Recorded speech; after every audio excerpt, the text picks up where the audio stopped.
नमस्कार सांग माने आसतु आज भिडियोटी को आरंभ करिबा। आजिर भिडियोटी रे भाग्यशाली पुरुषंकर 4टी लक्षण विषय आमे जानिबा। आसतु एई 4टी लक्षण कौन भिडियोटी रे आपण भिडियोटी शेष पर्यंत देखिले निश्चित भाव में जानि परिबे। बंधुगण, आम हिंदू धर्म रे जेउ बळी महिला माननकु घरर लक्ष्मी कुहा जाए, ठीक सही परी पुरुष माननकु पालन करता भगवान विष्णुଙ୍କର स्वरूप बोली कुहा जाई थाए।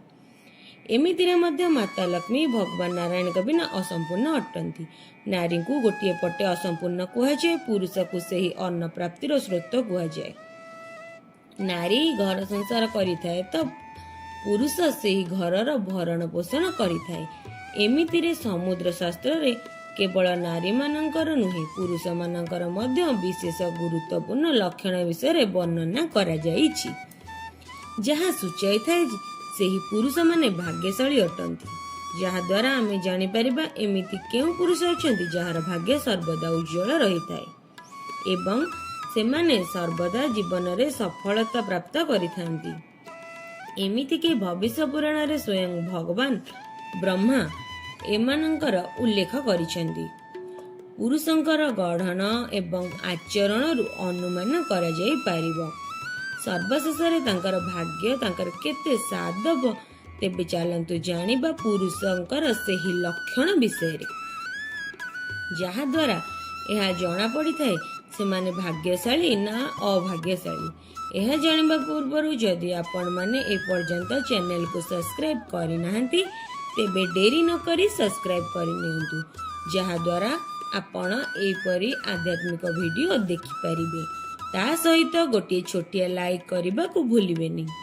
आसंतु जानिबा भाग्यशाली पुरुषंकर लक्षण विषय रे। चौड़ा कथा। समुद्र शास्त्र अनुसार जेउ पुरुषंकर मथा चौड़ा अर्थात जार मथा उपरे 4 अंगुली अति सहज रे समान होई पारुथिबो, तेबे एमिति व्यक्ति भाग्यर प्रबल मना जाई थाए। एमिति व्यक्तिंकर भाग्य सर्वदा तांका साथ देई थाए आ नुआ कार्य रे मध्य तांको शीघ्र सफलता मिली थाए। चौड़ा होइतिबो एवं सेथिरे प्रकार चिन्ह थिबो परी पोड़ी जाइथिबो, कटि जाइथिबो। एमिति पुरुषों को सफलता पाइबा पई बहुत सारा कठिन तर सामना करबा को पड़ी थाए, किंतु सर्वशेष रे तांको सफलता ही मिली थाए। छाती उपरे अधिक बाळ। जेउ पुरुषर छाती उपरे खूब सारा बाळ थिबो तांको जीवन रे अधिक धन एवं सुख प्राप्ति होई थाए। एमिति व्यक्ति स्वभाव रे काफी संतुष्ट हेबा सहित भरसाशील मध्य होई थांती। किंतु जेउ पुरुष शरीर रु बहुत अधिक झाळ बहुताए अर्थात शरीर रु अधिक दुर्गंध आसुथाए, तो एमिति पुरुष जीवन रे बहुत सारा कठिनतार सामना करिथाए। एहा एथिपई होई थाए कारण तांकर मंगल ग्रह सर्वदा दूषित रही थाए। एमानकर परिस्थिति सर्वदा अनुकूल रही न थाए। एमितिरे आम शास्त्र रे कुआ जायछि व्यक्ति को सर्वदा सुगंधित तैल लेपन करबा उचित एवं स्वच्छ रहिबा मध्ये दरकार, जहा द्वारा तांकर बृहस्पति ग्रह सबु बेले उज्जवल रहिबो। एथिपई आपण को सर्वदा चंदन रे लेप नेबा आवश्यक। 3 रे स्वर रे स्पष्टता। हाँ सांग माने जेउ पुरुषंकर स्वर तेज एवं स्पष्ट बुझी हेउतिबो तेबे एमिति व्यक्तिंकर सूर्य ग्रह सर्वदा मजबूत रहिताए। से माने चाकरी व्यापार एवं धन जल्दी प्राप्त करिथांती। से माने जे कोनोसी क्षेत्र रे निजर दम रे सफलता हासिल करिथांती। एमानंकर मुकाबिला रे जेउ पुरुष माने धीरे कहिथांती, जार स्वर पतला होइताए, जार कथा बुझिबारे असुविधा होइथाए, तेबे एमिति पुरुष जीवन रे पछरे रहि जांती। सेमानकु सफलता प्राप्त करिबारे अधिक समय लागि न थाए।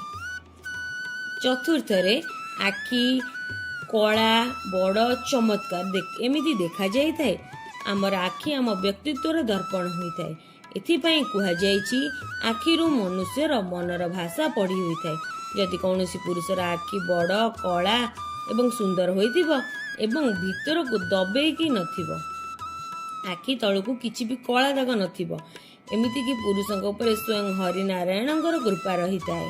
ତାଙ୍କର ଚନ୍ଦ୍ର ସବୁବେଳେ ଚମକୁଥାଏ। ତାଙ୍କର ସବୁ କାର୍ଯ୍ୟରେ ସଫଳତା ହୋଇଥାଏ। ସେହି ସଫଳି ଜାଣିବା ଦରକାର ଯେ କେଉଁ ବ୍ୟକ୍ତି ଭାଗ୍ୟଶାଳୀ ନୁହେଁ ଏବଂ ନୁହେଁ ତେବେ ତାଙ୍କ ପାଦରୁ ମଧ୍ୟ ଜାଣିପାରିବେ। ପୂର୍ବ କାଳରେ ବଡ଼ ଲୋକମାନେ ବିବାହ କରିବା ପୂର୍ବରୁ ପୁରୁଷ ଏବଂ ମହିଳାଙ୍କ ପାଦକୁ ଦେଖୁଥିଲେ।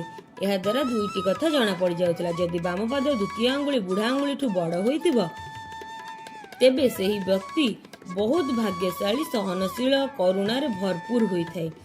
ଦ୍ୱିତୀୟ, ତାଙ୍କର ଚାଲିବାର ଢଙ୍ଗ। ଯଦି କେଉଁ ବ୍ୟକ୍ତି ଚାଲିବା ସମୟରେ ଘୋଷାଡ଼ି ଘୋଷାଡ଼ି ଚାଲୁଥାଏ ତାଙ୍କ ବ୍ୟକ୍ତିତ୍ୱର ଭରସାଯୋଗ୍ୟ ମନାଯାଇନଥାଏ। ଏଥିରୁ ଆପଣ ଜାଣିପାରିବେ କେଉଁ କେଉଁ ପୁରୁଷ ଭାଗ୍ୟ ଏବଂ ବ୍ୟକ୍ତିତ୍ୱ କିପରି ହେବ। ଏହାଦ୍ୱାରା ବ୍ୟକ୍ତିତ୍ୱ ସ୍ୱଭାବରୁ ମଧ୍ୟ ତାଙ୍କ ବିଷୟରେ ଜଣାପଡ଼ିଥାଏ। ଯେଉଁ ପୁରୁଷ କାହାର ପ୍ରଶଂସା କରିନଥାଏ, ଯାହା ମଧ୍ୟରେ ଅହଙ୍କାର ରହିନଥାଏ, ତେବେ ଏମିତି ପୁରୁଷ ଉପରେ ସୂର୍ଯ୍ୟଦେବ ସର୍ବଦା ପ୍ରସନ୍ନ ରହିଥାନ୍ତି। ଯେଉଁ ପୁରୁଷ ସ୍ତ୍ରୀମାନଙ୍କର ସମ୍ମାନ କରିଥାନ୍ତି ସେମାନଙ୍କ ଉପରେ ଶନିଦେବ ସର୍ବଦା ପ୍ରସନ୍ନ ହୋଇଥାନ୍ତି। ଯେଉଁ ପୁରୁଷମାନଙ୍କର ହସ ମନମୋହ ହୋଇଥାଏ ସେମାନଙ୍କ ଉପରେ ମା ଲକ୍ଷ୍ମୀଙ୍କର କୃପା ରହିଥାଏ। ଯଦି ଏମିତି ଲକ୍ଷଣ କେଉଁ ପୁରୁଷଙ୍କ ଭିତରେ ରହିଥାଏ ତେବେ ତାଙ୍କୁ ଅବଶ୍ୟ ଭାଗ୍ୟଶାଳୀ ବୋଲି କୁହାଯାଇଥାଏ। ଯଦି ଆପଣଙ୍କ ଭିତରେ ଏପରି କିଛି ଲକ୍ଷଣ ଅଛି ତେବେ କମେଣ୍ଟରେ ନିଶ୍ଚୟ ଲେଖିକି ଜଣାନ୍ତୁ। ଭିଡ଼ିଓଟି ଭଲ ଲାଗିଲେ ଲାଇକ୍ ନିହାତି କରନ୍ତୁ ଏବଂ ସାଙ୍ଗମାନେ ଓ ବନ୍ଧୁମାନଙ୍କ ସହ ସେୟାର କରନ୍ତୁ।